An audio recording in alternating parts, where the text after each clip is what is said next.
Do not enter his room after midnight. The warning followed Evelyn Carter through the enormous hallway like a cold draft slipping beneath a locked door. The elderly housekeeper stood frozen beside the grand staircase, her wrinkled hands gripping a silver tray so tightly the teacups rattled softly. Outside the towering windows of the Hayes estate, snow drifted silently over the dark Colorado mountains, burying the pine trees beneath layers of white. Evelyn forced a polite smile even though exhaustion already sat heavy in her chest after the 12-hour bus ride from Denver. "I'm serious," the housekeeper whispered again, lowering her voice as though the walls themselves were listening. "Everyone before you ignored that rule. None of them lasted more than a week." Evelyn glanced down the endless corridor lined with dim wall lamps and oil paintings of stern-faced men who looked like they had never smiled a day in their lives. The mansion felt less like a home and more like a museum abandoned years ago. Quiet. Cold. Untouched. "What happens after midnight?" she asked softly. The woman hesitated. Somewhere upstairs, a door slammed shut. Both women flinched. The housekeeper quickly looked away. "Mr. Hayes doesn't sleep." Evelyn swallowed hard. She had read enough articles about Nathaniel Hayes to understand why. Billionaire founder of Nexera Technologies. America's youngest self-made tech giant. The man who disappeared from public life after the car accident that killed his fiancée 2 years earlier. The newspapers called him the ghost billionaire now. Investors feared him. Employees avoided him.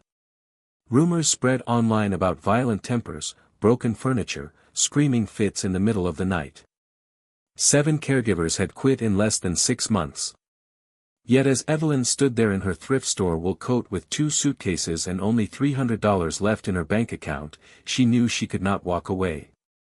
Her father's medical bills had already swallowed everything she had. This job was her last chance.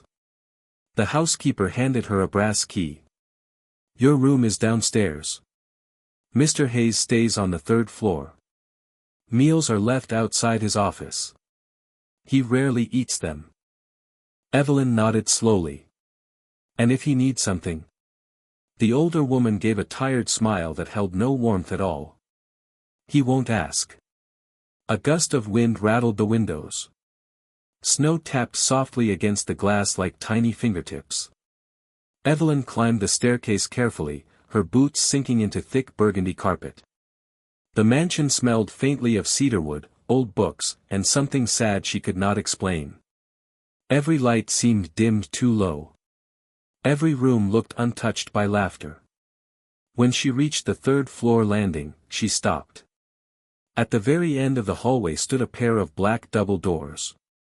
Nathaniel's room. A single light glowed beneath it. She told herself not to stare, but something about the silence beyond those doors pulled at her chest. Then she noticed the sound. Piano music. Soft. Slow. Beautiful.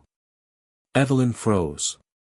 The melody drifted through the hallway like a ghost wandering in winter fog. It wasn't polished or perfect. Certain notes trembled slightly, stopping and starting again as though the person playing kept forgetting how the song was supposed to end. She moved closer without realizing it. The music suddenly stopped. Silence crashed through the hallway. Evelyn's breath caught. A low male voice came from behind the door. "Who's there?" Deep. Rough. Tired. Evelyn straightened immediately. "I'm Evelyn Carter, sir. Your new caregiver." No answer came for several seconds.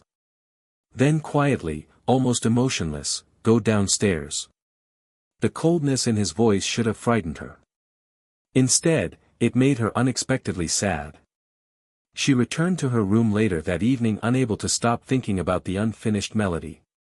Around 11:30, she sat curled beneath a blanket reading through Nathaniel's medication schedule while snowstorm winds groaned outside the mansion walls. Every few minutes, the lights flickered faintly. The estate felt isolated from the rest of the world, buried deep in mountains where no one could hear another person breaking apart. Just after midnight, Evelyn heard it. Glass shattering upstairs. Her entire body stiffened. Then came another crash. Her heartbeat quickened. She remembered the warning immediately. Do not enter his room after midnight. But another sound followed this time. Not anger. Not yelling. A painful choking breath that sounded dangerously close to grief. Evelyn stood before she could stop herself. She grabbed her cardigan and hurried upstairs barefoot, the cold wood floor biting at her feet. The hallway lights flickered again as she approached Nathaniel's doors. Another sharp crash echoed inside the room. Evelyn hesitated only 1 second before turning the handle. The room beyond was almost completely dark except for moonlight pouring through massive windows overlooking the snowy cliffs outside. Broken glass glittered across the hardwood floor beside an overturned whiskey tumbler. Nathaniel Hayes stood near the piano in gray sweatpants and a black long-sleeve shirt, one hand braced against the instrument as his chest rose unevenly. His dark hair was messy like he had been dragging his hands through it for hours. Bare feet. Pale skin. Tired eyes shadowed from too many sleepless nights. But it was his hand that made Evelyn stop breathing for a moment. Tiny streaks of blood ran across his knuckles where shards of glass had cut his skin. Nathaniel slowly turned toward her, fury flashing across his face before collapsing into exhaustion almost instantly. Didn't they tell you, he said hoarsely, to stay away from me after midnight? The storm lingered over the mountains for 3 straight days, wrapping the Hayes estate in a silence so heavy it almost felt alive. Snow buried the long driveway beneath nearly 2 feet of white, trapping the mansion in its own isolated world. Evelyn slowly began learning the rhythms of the house, though none of them felt normal. Nathaniel rarely left the 3rd floor during daylight. Meals were untouched more often than eaten. The staff moved quietly, speaking in whispers whenever his name came up, as though they feared the walls might carry their words upstairs. But Evelyn noticed something else too. Every night, exactly at 12:15, the piano began again. Always the same unfinished melody. Always stopping before the final notes. On the 4th morning, Evelyn carried a tray of coffee and toast to Nathaniel's office herself despite the housekeeper insisting she leave it outside the door. She knocked gently. No answer. She hesitated before pushing the door open an inch. Nathaniel sat near the fireplace wearing a charcoal sweater and dark sweatpants, one ankle resting on the opposite knee as he stared blankly at the snow beyond the windows. A laptop glowed on the table beside him, dozens of unread emails crowding the screen. His jaw tightened slightly when he noticed her. "You are not supposed to come in," he said flatly. Evelyn stepped inside anyway, setting the tray carefully on the table. "You have not eaten since yesterday afternoon. I was not aware you had become my prison guard." His tone was cold, but weaker now somehow, less sharp than before. Evelyn ignored the comment and noticed several untouched medication bottles lined beside the fireplace. "You skipped your pain medication too." Nathaniel looked away toward the windows again. "It dulls my thinking. It helps your leg heal." "I am not interested in healing." The words hung in the room quietly. Evelyn studied him for a moment. Dark circles shadowed his eyes. His beard had started growing unevenly along his jawline like he no longer cared enough to shave regularly. Yet beneath all the exhaustion, there was still something striking about him. Not just wealth or appearance. Presence. The kind of presence lonely people carried after surviving things they never truly escaped. She walked slowly toward the windows and opened the curtains wider. Morning light spilled across the room instantly. Nathaniel squinted slightly at the brightness. "What are you doing?" "Letting the room breathe. I preferred it before." "That is because you have been living like a ghost." Silence filled the office. Evelyn immediately worried she had crossed a line. But instead of snapping at her, Nathaniel surprised her with a quiet laugh under his breath. Short. Dry. Almost rusty from disuse. "You are strange," he murmured. "I have heard worse." She turned back toward him. "Eat something, Nathaniel." It was the first time she used his name instead of Mr. Hayes. His eyes lifted toward her immediately. Something unreadable flickered across his face before disappearing again. Later that evening, Evelyn found herself unable to stop thinking about the unfinished piano melody. She walked downstairs to the library and discovered shelves filled with books about music theory, classical composition, and vinyl records worth thousands of dollars. On top of the grand piano near the staircase sat an old cassette player coated lightly in dust. Beside it rested a single tape labeled only with faded handwriting. N and L. Evelyn carefully picked it up. Before she could examine it further, a deep voice spoke behind her. "Do not touch that." She turned quickly.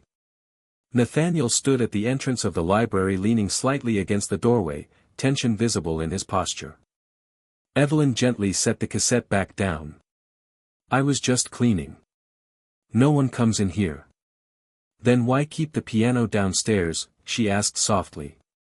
Nathaniel's eyes drifted toward the instrument.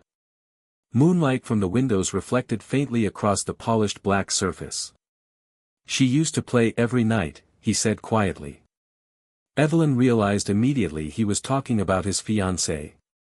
The woman from the accident. The woman no one in the mansion ever mentioned aloud. Nathaniel walked slowly toward the piano, his injured leg causing the slightest limp despite his efforts to hide it. "Lauren hated silence," he continued, almost as if speaking to himself instead of her. "Said empty houses made people lonelier." Evelyn watched his fingers brush gently across the piano keys without pressing them down. "And now?" she asked carefully. Nathaniel stared at the instrument for several long seconds before answering. "Now silence is easier." Something inside Evelyn tightened painfully at the way he said it. Not dramatic. Not angry. Just tired. Like a man who had spent too long carrying grief alone. Without thinking, she crossed the room toward the fireplace and lit the candles resting on the mantel one by one. Warm golden light slowly filled the library. Nathaniel looked at her with quiet confusion. "What are you doing now?" "Making the house feel alive again." He shook his head faintly. "You really think small things matter that much?" Evelyn smiled softly. "Small warm things are usually the reason people survive winter." Nathaniel stared at her then, completely silent.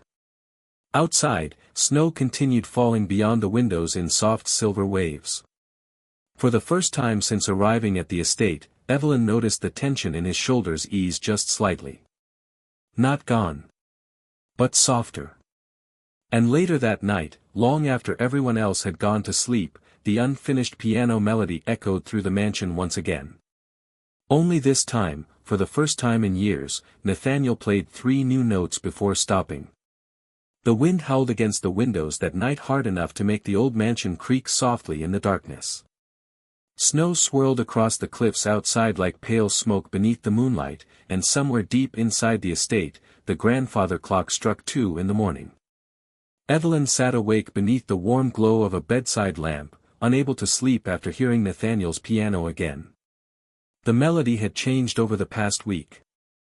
It no longer stopped after the same unfinished notes. Sometimes he lingered longer now, adding quiet fragments that sounded almost hopeful before silence swallowed the music again. She had started leaving small things outside his office each morning without mentioning them. Fresh coffee. Homemade soup. A folded blanket near the library fireplace. Nathaniel never thanked her directly, but every item disappeared eventually. Tiny signs of life returning. Tiny signs he was letting her stay. Evelyn was halfway through reading when she heard it. A sharp sound upstairs. Then another. Not breaking glass this time. Breathing. Uneven. Panicked. She immediately pushed aside her blanket and hurried barefoot into the hallway. The mansion felt colder than usual tonight. The lights along the staircase flickered faintly as she climbed toward the 3rd floor. When she reached Nathaniel's room, the door stood partially open. She stopped in the doorway. Nathaniel sat on the floor beside the bed, shoulders tense, breathing hard as though he had just run miles through snow. One trembling hand pressed against his chest while the other gripped the edge of the mattress. Sweat darkened his black shirt despite the freezing temperature in the room. His eyes looked distant. Lost somewhere far away from the mansion. "Nathaniel," she whispered carefully. He did not respond. His breathing only worsened. Evelyn crossed the room slowly, lowering herself onto the floor several feet away so she would not frighten him. "Hey," she said softly. "Look at me." "Nothing." His jaw tightened painfully. "Nathaniel." Finally his eyes lifted toward hers. Fear. Real fear. Not anger. Not coldness. Fear so deep it made her chest ache instantly. "I could not get her out," he said hoarsely. Evelyn frowned slightly. "What?" His voice cracked. "The car would not open." The words came out unevenly, like pieces of a nightmare still clinging to him. Evelyn realized immediately what was happening. Panic attack. Flashback. Nathaniel stared through her now instead of at her. "She was screaming," he whispered. "I kept trying to reach her but the seatbelt was stuck and his breathing broke apart again. I left her there." Evelyn moved closer carefully. "Nathaniel, listen to me." He shook his head hard. "I killed her." The sentence shattered quietly in the dark room. Evelyn could almost feel the weight of those words crushing him from the inside. 2 years. 2 years carrying this alone. "No," she said gently. "You survived an accident. I should have died with her." The pain in his voice was unbearable now. Nathaniel pressed both hands against his eyes like he wanted to block out the memory completely. "Everyone thinks I disappeared because of grief," he whispered. "But that is not true." He laughed once bitterly beneath his breath. "I disappeared because I could not stand looking at myself anymore." Evelyn watched him carefully. The billionaire the world feared looked nothing like the man in front of her now.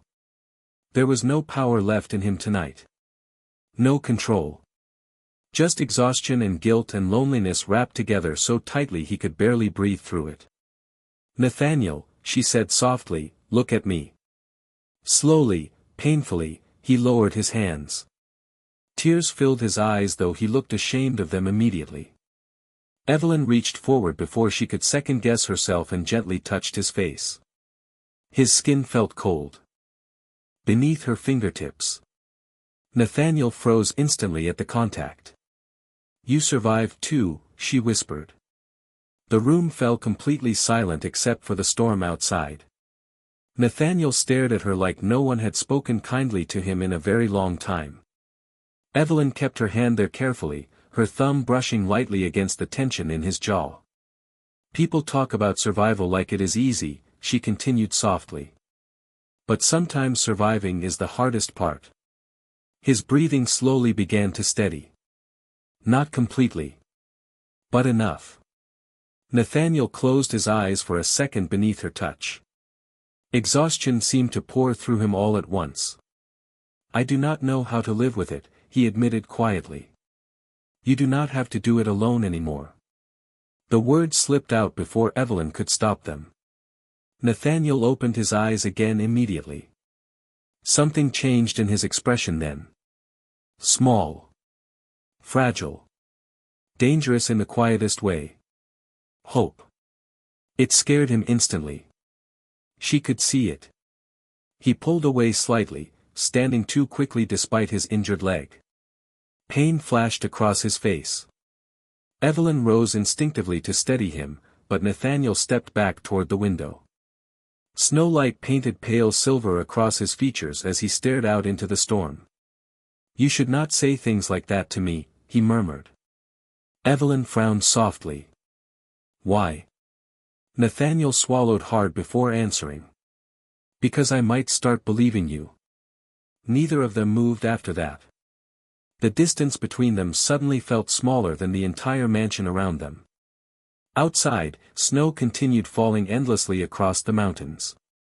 Inside, for the first time in years, Nathaniel Hayes no longer looked like a man trying to disappear. Something shifted inside the Hayes estate after that night, subtle at first, almost impossible to notice unless someone had been paying close attention. The housekeeper noticed untouched curtains now opened before sunrise. The cook noticed breakfast plates returning empty instead of untouched. Even the security guards exchanged confused looks the morning Nathaniel Hayes walked outside onto the back terrace for the first time in nearly 8 months. Snow still covered the mountains surrounding the estate, but winter no longer felt as heavy inside the mansion. Evelyn noticed it most in the music. Every evening after dinner, faint piano notes drifted through the hallways again, no longer broken apart by long stretches of silence. Nathaniel still kept to himself often, but the walls around him no longer felt impossible to reach. One afternoon, Evelyn entered the library carrying fresh tea and stopped short when she saw him standing beside the shelves without his cane. "You are supposed to be resting your leg," she said gently.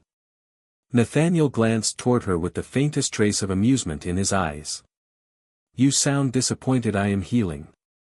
Evelyn set the tray down beside the fireplace. "I am suspicious of miracles." He actually smiled then. Small. Brief. But real. The sight caught her off guard every single time. Nathaniel Hayes' smiling felt like sunlight appearing in a place abandoned by warmth for too long. "I walked nearly 50 feet today," he said quietly, almost like he was confessing something embarrassing.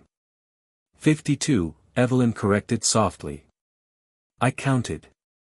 His expression softened immediately at that.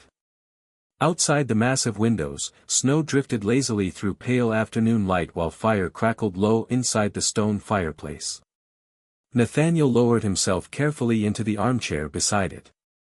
"You count everything, do not you?" Evelyn sat across from him, tucking one leg beneath herself. "Only things worth noticing." Silence settled between them again, though it no longer felt cold. Nathaniel watched her carefully for several seconds before speaking.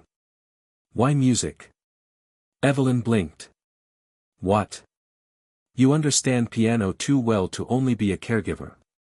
Her fingers tightened slightly around her teacup.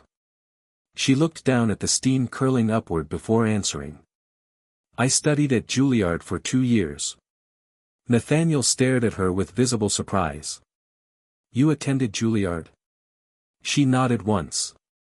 "Piano performance. What happened?" Evelyn smiled faintly, though sadness touched her eyes this time. "Life happened." Nathaniel leaned back slowly, studying her differently now. "You gave it up."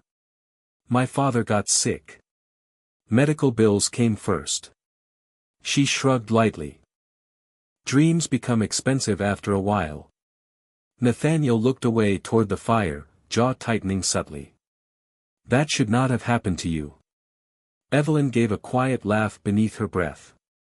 "That is America sometimes." He fell silent again after that, but something about the conversation stayed with him. She could see it. That evening, Evelyn wandered downstairs after dinner and froze halfway into the music room. The piano lid stood open beneath warm golden lamps. Nathaniel sat waiting beside it. "Play something," he said quietly. Evelyn immediately shook her head. "No, why not?" "Because I have not touched a real piano in years." "Then perhaps it is time." She looked at him nervously. "I am out of practice." Nathaniel rested one hand lightly against the piano keys. "So am I." The room filled with soft silence. Finally, slowly, Evelyn crossed toward the bench and sat beside him. Her hands hovered uncertainly over the keys at first. Then she played. The first notes trembled softly through the room like someone reopening a locked door after years of darkness. Nathaniel did not move. Did not speak. He simply listened. Evelyn closed her eyes as the melody deepened, warm and aching and beautiful all at once. For a moment, the mansion no longer felt haunted. The music wrapped around the room like candlelight. Like memory. Like home. When she finally stopped playing, neither of them spoke immediately. Nathaniel stared at the piano keys with something dangerously close to emotion in his eyes. "Lauren loved that song," he murmured. Evelyn's heart tightened slightly. "I am sorry." He shook his head slowly. "No," his voice softened. "It sounded alive again when you played it." The words lingered between them quietly.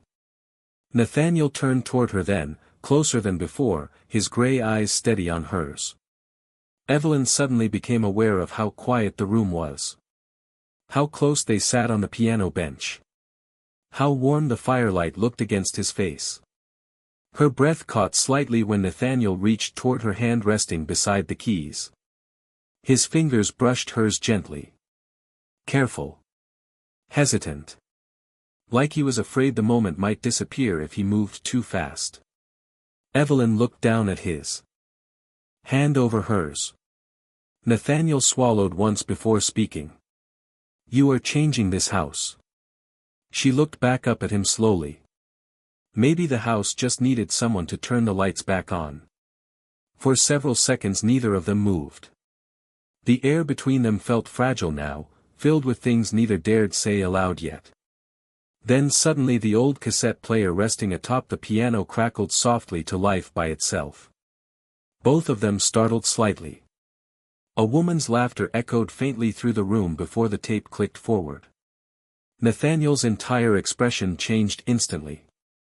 The warmth vanished from his face so quickly it almost hurt to witness. He stood abruptly from the piano bench, breathing unevenly again.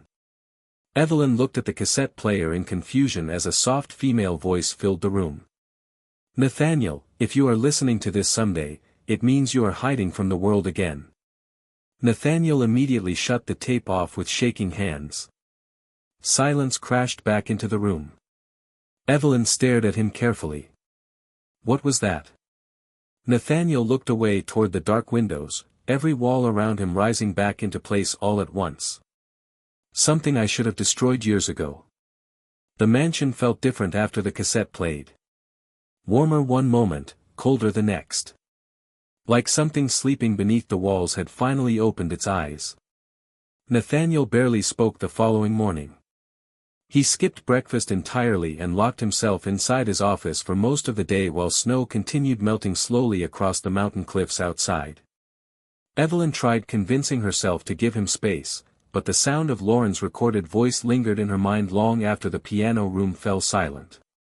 "If you are listening to this someday, it means you are hiding from the world again." The sentence would not leave her alone. By late afternoon, Evelyn carried fresh coffee upstairs anyway. When she knocked lightly on Nathaniel's office door, his voice answered immediately this time. "Come in." She stepped inside carefully and stopped short. Papers covered the large mahogany desk now. Financial reports. Legal documents. Medical folders. Nathaniel sat near the windows wearing a dark sweater with his reading glasses pushed low on his nose. For the first time since arriving at the estate, he actually looked like the billionaire CEO the world once feared. Focused. Sharp. Awake. Yet exhaustion still shadowed his face beneath the surface. "You skipped breakfast," Evelyn said softly, placing the coffee beside him. "You remembered. You notice when people disappear," she replied. Nathaniel looked up at her for a moment before removing his glasses slowly. "I spent 2 years trying to disappear." Evelyn leaned lightly against the edge of the desk. "And now?" He glanced toward the stacks of documents surrounding him. "Now I am beginning to wonder why everyone was so comfortable letting me." The statement caught her attention immediately. Nathaniel slid one of the medical folders toward her. "Read page 4. Evelyn frowned slightly before opening it. Her eyes moved quickly across dosage reports and physician notes until one line made her stomach tighten. Sedative levels increased beyond prescribed recommendation. She looked back up at him. These doses are extremely high. Nathaniel nodded once. Dr. Keller claimed my panic episodes required stronger treatment. Evelyn continued flipping through the papers. But these medications together would leave someone exhausted all the time. Exactly. Silence settled between them heavily. Evelyn's heartbeat quickened slightly as realization slowly formed. Nathaniel, he leaned back in his chair, jaw tightening. I thought grief was destroying me. His eyes darkened. But now I am not so sure grief was the only thing keeping me trapped in this house. Evelyn stared down at the documents again. Dates. Prescriptions. Increased dosages beginning shortly after the accident. Too consistent to ignore. Who handles your company while you stay here? She asked quietly. Nathaniel gave a humorless smile. My chief financial officer. Richard Calloway. Do you trust him? Nathaniel did not answer immediately. That silence was answer enough. Snowmelt dripped softly outside the windows while tension slowly thickened inside the office. Evelyn stepped closer to the desk. You think someone wanted you isolated? I think someone benefited from it. His voice remained calm, but anger simmered quietly beneath every word now. Evelyn suddenly remembered how every employee in the mansion acted nervous whenever Nathaniel's treatment came up. The endless medications. The locked routines. The careful silence surrounding his condition. Her chest tightened. Have you confronted Dr. Keller? Nathaniel shook his head. Not yet. He studied her carefully then. But I need to know whether I am imagining this before I destroy people's lives over suspicion. Evelyn looked at the paperwork once more. You are not imagining it. The certainty in her voice surprised even herself. Nathaniel stared at her for several long seconds. Something vulnerable flickered behind his guarded expression again. Trust. Dangerous and fragile. Will you help me? He asked quietly. The question felt heavier than it should have. Not because of business. Because of what it meant. Nathaniel Hayes was finally allowing someone to stand beside him instead of shutting them out. Evelyn nodded slowly. Yes. That evening they remained together inside the office long after sunset disappeared behind the mountains. Evelyn organized medication records while Nathaniel reviewed corporate reports with increasing concern. Patterns slowly emerged. Company decisions approved while he was heavily sedated. Investments moved without his direct authorization. Entire meetings conducted without informing him. Around 9 o'clock, Evelyn finally pushed away another stack of papers with a frustrated sigh. This is not right. Nathaniel stood near the fireplace reading silently from a financial report. No, he murmured. It is not. Evelyn glanced toward him. Firelight flickered across his face, sharpening the tension in his jaw. He looked exhausted again. You should rest, she said gently. Nathaniel gave a faint smile without looking up from the report. There was a time when I controlled billion-dollar negotiations on 3 hours of sleep. And now? He lowered the papers slowly.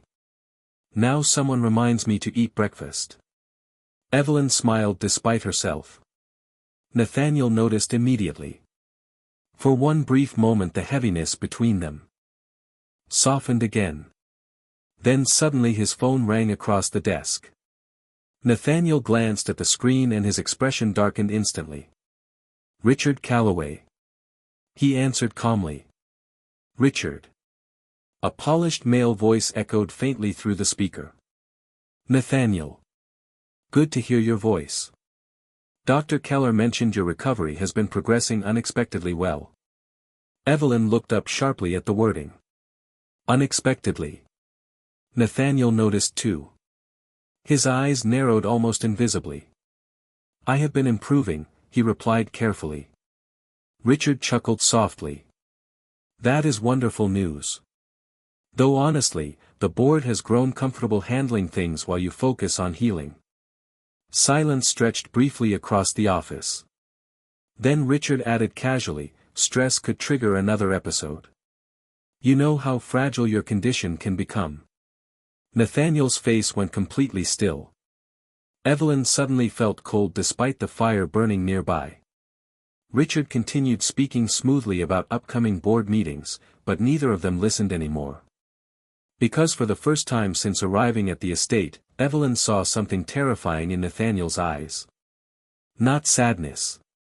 Not grief. Clarity. The mountains disappeared beneath heavy fog the next morning, wrapping the estate in a gray silence that felt almost unreal. Nathaniel barely slept after Richard Calloway's phone call. Evelyn could tell immediately. His eyes looked darker again, his shoulders tense beneath the black sweater he wore as he stood near the office windows before sunrise.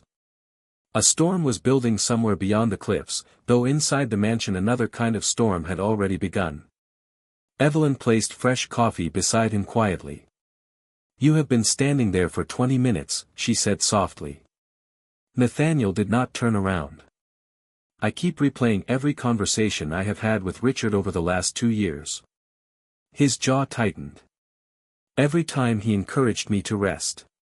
Every time he insisted the company was safer without me involved. Evelyn watched him carefully. Manipulation sounds comforting when someone is vulnerable. Nathaniel let out a quiet breath. I built a billion-dollar company and still failed to see what was happening inside my own life. Evelyn stepped closer. Grief makes people trust the wrong things sometimes. He finally turned toward her then. Exhaustion and anger mixed together behind his eyes now. And what if I was never grieving properly at all, he asked quietly. What if they kept me medicated enough to stay broken? The thought hung heavily between them. Evelyn did not know how to answer because deep down she feared he was right. Before she could speak again, a sharp knock interrupted the silence. Nathaniel's expression immediately hardened. Come in. Dr. Keller entered carrying a leather medical case and his usual practiced smile. Middle-aged. Polished. Calm in the way wealthy private physicians often were. But Evelyn noticed something different now. The slight hesitation in his eyes when he saw Nathaniel standing instead of seated. Alert instead of sedated. Nathaniel, Dr. Keller said smoothly. It is good to see you looking stronger. Nathaniel crossed his arms slowly. Funny. Richard said the same thing yesterday. Dr. Keller's smile flickered almost invisibly. Well, recovery is encouraging. Evelyn stayed silent near the desk while Nathaniel studied the doctor carefully.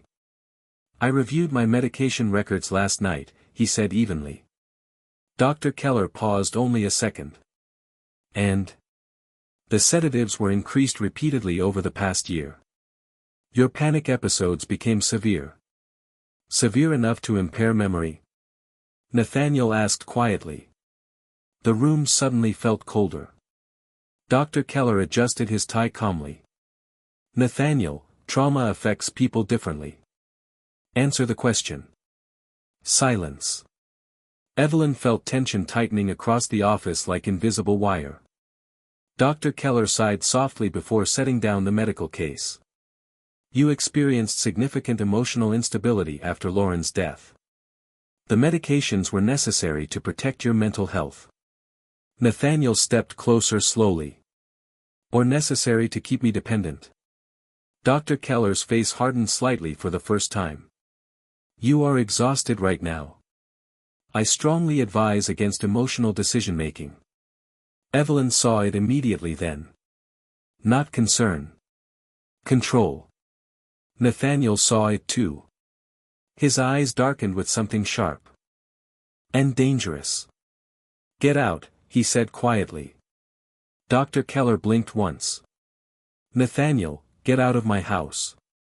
The doctor looked toward Evelyn briefly, almost accusingly, before picking up his medical case again. You are making a mistake, he warned softly. Nathaniel held the office door open himself. No, he replied coldly. I think I finally stopped making them. The door shut heavily behind Dr. Keller moments later. Silence filled the office once again. Nathaniel stood motionless beside the fireplace afterward, breathing unevenly though he tried hiding it. Evelyn walked toward him carefully. "Hey." He shook his head once, staring down at the floor. "I trusted him." His voice sounded hollow now. "I trusted all of them." Evelyn touched his arm gently. "Nathaniel," suddenly he pulled away. Not violently, but enough to make her freeze. "Do you know what the worst part is?" he asked bitterly. "Part of me still cannot tell whether I am thinking clearly." His eyes lifted toward hers. "What if Richard is right? What if I really am unstable?" "You are not." "How can you know that?" The question hit harder than she expected. Evelyn swallowed softly. "Because every day since I arrived here, you have fought your way back piece by piece." Nathaniel laughed once under his breath, exhausted and painful. "Or maybe I just became dependent on the one person in this house who made me feel human again." The words landed heavily between them. Evelyn's chest tightened instantly. Nathaniel realized what he said almost immediately and looked away. "I should not have said that." But she could still feel it in the room now. The truth beneath everything neither of them wanted to admit yet. Nathaniel stepped back toward the windows, putting distance between them again. "Richard will retaliate," he murmured. "The board too. Then we deal with it. You do not understand how people like him operate." His voice turned quieter. "They destroy weaknesses." Evelyn frowned slightly. "And you think caring about someone makes you weak?" Nathaniel stared out at the fog-covered mountains. "It already destroyed me once." The sentence hurt more than she expected. Before she could answer, Nathaniel spoke again without turning around. "You should leave the estate for a while." Evelyn blinked in disbelief. "What?" "Until this settles down." "Nathaniel, I mean it." His voice tightened painfully. "If Richard realizes how much influence you have had over me," he stopped himself. Evelyn slowly understood. He was afraid. Not for himself this time. For her. She stepped closer anyway. "I am not leaving you alone in this." Nathaniel finally looked back at her then, and the emotion in his eyes nearly broke her heart. "That is exactly what scares me." Outside, thunder rolled softly through the distant mountains as the first snowstorm in weeks began forming once again over the cliffs. The snowstorm arrived just after midnight, covering the mountains in violent sheets of white that swallowed the roads beyond the estate completely. Wind rattled the tall windows hard enough to shake the chandeliers while thunder rolled through the cliffs like distant avalanches. Evelyn barely slept. Nathaniel's words from earlier kept replaying inside her head. "If Richard realizes how much influence you have had over me." The sentence had not sounded like fear for himself. It sounded like fear of losing someone again. Around 3 in the morning, Evelyn stepped quietly into the hallway after hearing movement downstairs. Soft piano notes drifted through the mansion once more, but tonight the melody sounded different. Not broken. Determined. She followed the music into the grand piano room and stopped in the doorway. Nathaniel sat alone beneath the dim chandelier wearing a dark coat over his sweater, one hand moving steadily across the keys while snowlight poured through the windows behind him. For a moment he did not notice her. The unfinished song from weeks ago now flowed completely through the room, every note clear and aching and beautiful. Evelyn stood frozen listening. Nathaniel finished the final chord slowly before lifting his eyes toward her reflection in the piano. "You should be asleep," he said quietly. Evelyn stepped closer. "You finished it." Nathaniel looked down at the piano keys. "No," he murmured softly. "You did." Silence settled around them while snow battered the windows outside. Evelyn noticed packed folders sitting on the piano bench beside him. Corporate records. Legal documents. Medical reports. Nathaniel followed her gaze. I called an emergency board meeting in Denver tomorrow morning. Her eyes widened slightly. Tomorrow? Richard has controlled the company long enough. He stood carefully from the piano bench, his injured leg stronger now though not fully healed. I spent 2 years hiding from my own life. His eyes lifted toward hers steadily. I am done hiding. Evelyn should have felt relieved hearing that. Instead, uneasiness tightened inside her chest. Nathaniel, if Richard manipulated your medical treatment for this long, he is not going to surrender quietly. Nathaniel gave a faint humorless smile. I know.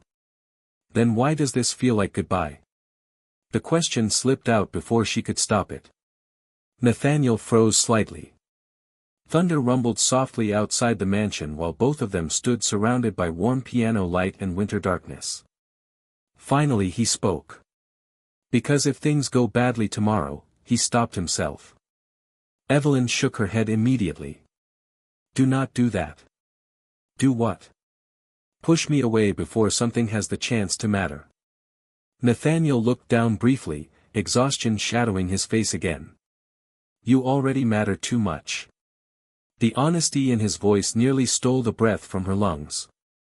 He crossed toward the windows slowly, staring out at the storm swallowing the mountains.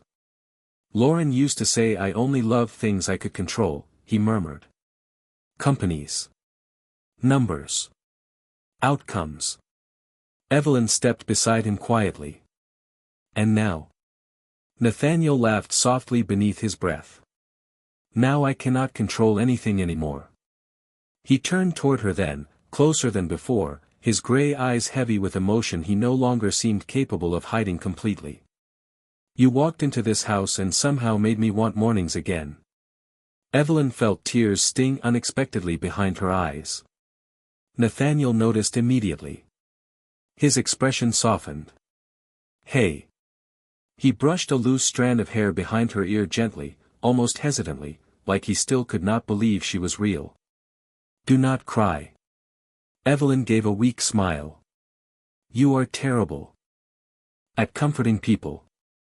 I have very little practice. For one quiet moment the storm outside disappeared completely. There was only warmth. Firelight.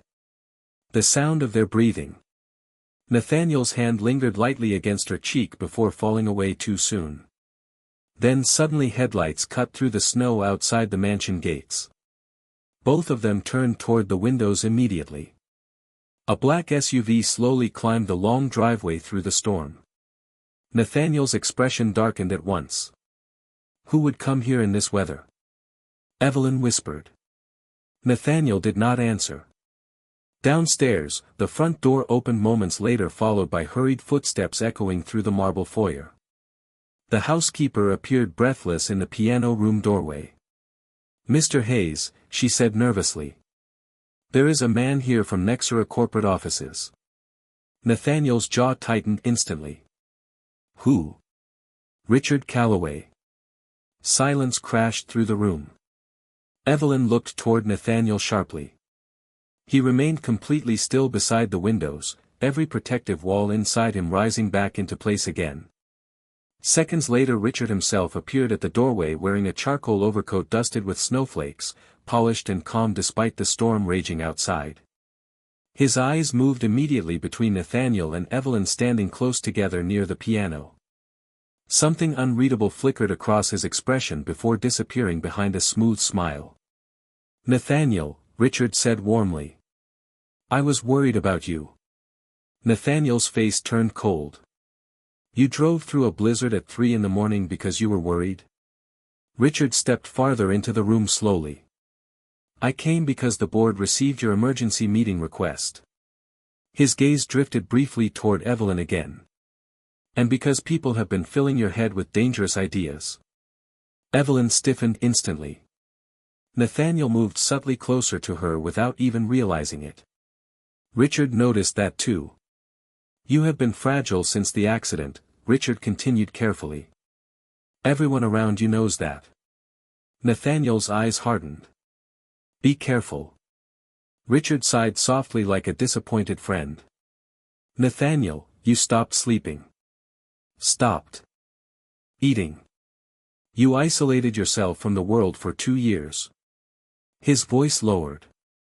Now suddenly a young caregiver arrives and within weeks you believe there is a conspiracy against you. The implication hit like ice water. Evelyn felt her stomach twist painfully.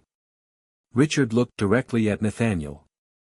Do you really think you are thinking clearly right now?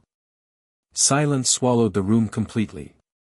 Nathaniel's breathing slowed. Not panicked. Not uncertain. Calm. And somehow that calmness frightened Richard more than anger would have. Nathaniel looked at Evelyn once before turning back toward him. For the first time in 2 years, he said quietly, I think I finally am. Morning arrived slowly over Denver beneath pale silver skies and melting snow.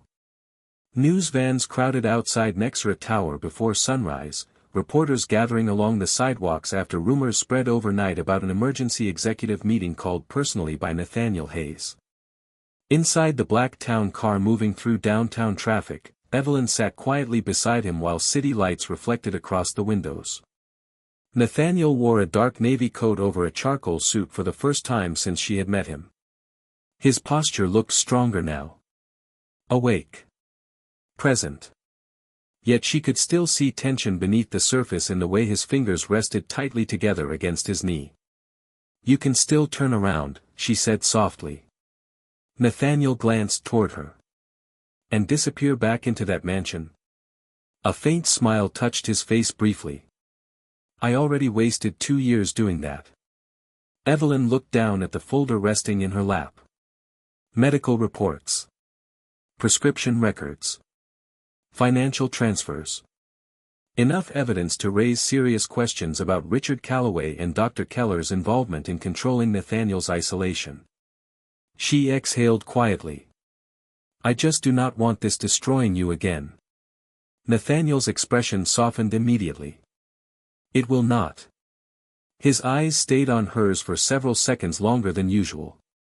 Because this time I am not alone. The word settled warmly inside her chest. Outside, cameras flashed as the car stopped beneath the towering glass entrance of Nexera headquarters. Employees lined the lobby. Whispering in disbelief as Nathaniel Hayes stepped through the doors for the first time in nearly 2 years. Conversations stopped instantly. Some people stared in shock. Others looked relieved. Richard Calloway stood near the executive elevators waiting with several board members, his polished smile strained around the edges this time.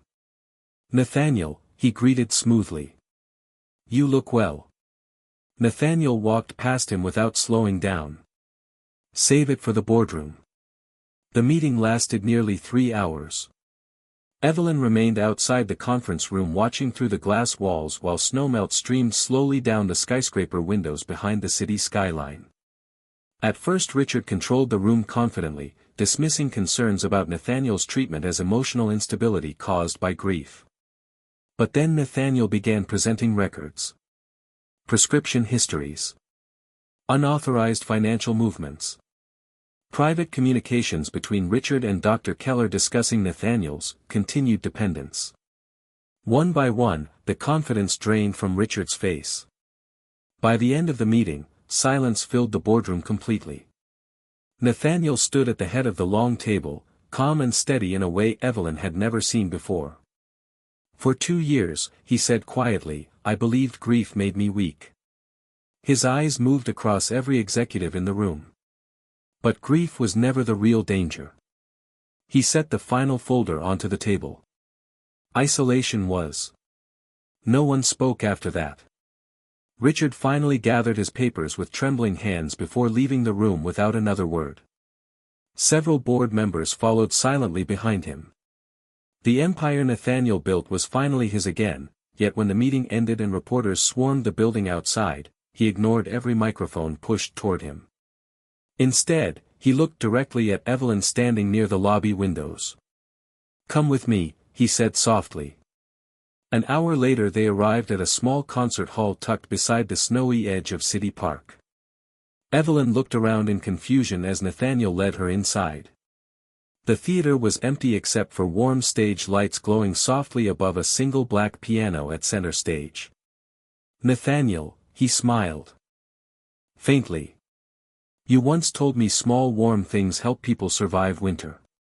He walked slowly onto the stage, sitting down at the piano bench beneath the golden lights. Evelyn remained frozen near the front row seats as Nathaniel rested his fingers against the keys. "I found the rest of Lauren's tape last night," he said quietly. There was something at the end I had never listened to before. His eyes lifted toward hers. "She said if I ever loved someone again, I needed to stop punishing myself for surviving." Emotion tightened painfully inside Evelyn's chest. Nathaniel looked down at the piano again. "So this is me trying." Then he began to play. The melody filled the empty theater softly at first before growing warmer, fuller, alive in a way the unfinished song inside the mansion never had been. Evelyn realized slowly what she was hearing. Not Lauren's song anymore. Something new. Something healing. Tears blurred her vision as Nathaniel continued playing beneath the stage lights while snow drifted quietly beyond the theater windows. When the final note faded, silence lingered between them. Nathaniel stood slowly and stepped down from the stage toward her. "Before you," he said softly, "I was surviving because I felt guilty for living." He stopped directly in front of her now. Close enough for her to see emotion trembling beneath his calm expression. "Then you walked into that cold house and reminded me life could still feel warm again." Evelyn could barely breathe. Nathaniel reached into his coat pocket slowly before pulling out a small silver key attached to a worn leather tag. "What is this?" she whispered. He smiled gently. "The Hayes Lake House." Her eyes widened slightly. "Nathaniel, I turned it into a recovery retreat this morning." His voice softened. "For people struggling with grief, trauma, and isolation." Evelyn stared at him in disbelief. Nathaniel took her hand carefully in his. "I spent years believing wealth could protect people from loneliness." He shook his head faintly. "It cannot." His thumb brushed gently against her fingers. "But kindness can." Tears finally slipped down Evelyn's cheeks. Nathaniel smiled softly before resting his forehead lightly against hers. "You made me want tomorrow again." Outside the theater, snow continued falling gently across Denver while inside, for the first time in years, Nathaniel Hayes no longer looked like a man haunted by the past. He looked like someone finally ready to live.